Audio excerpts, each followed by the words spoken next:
आपने न्यूज में ethanol blending या फिर फ्लेक्स फ्यूल के बारे में सुना होगा। साल पहले तक 10% इथेनॉल जो है वो पेट्रोल में मिलाया जाता था, जो इवन पता भी नहीं लगता था। लेकिन अब 2025 में 20% इथेनॉल को मिक्स करके बेचने का जो है वो टारगेट रखा गया है। और इसका मतलब ये है कि हमें जो पेट्रोल मिल रहा है वो प्योर नहीं है। तो जी हाँ, हमें 100% पेट्रोल नहीं मिल रहा है प्योर, बल्कि 80% पेट्रोल होता है और उसमें 20% इथेनॉल होता है।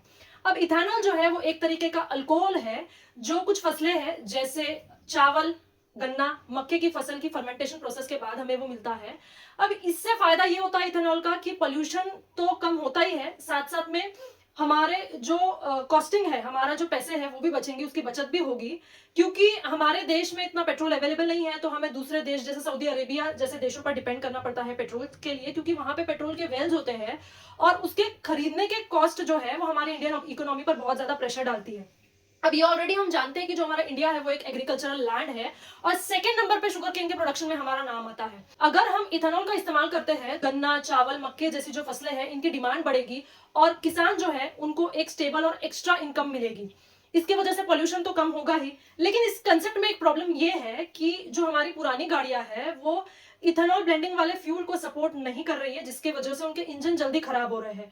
प्लस इसी के साथ जो गन्ना, चावल या मक्के की फसल है इनको बहुत ज्यादा अमाउंट में पानी लगता है प्रोडक्शन के लिए। तो अगर हम इथेनॉल बनाने के लिए इस्तेमाल करते हैं इन सब का, तो हमें बहुत ज्यादा पानी लगेगा और हमारे देश में इसकी वजह से पानी की कमी होगी।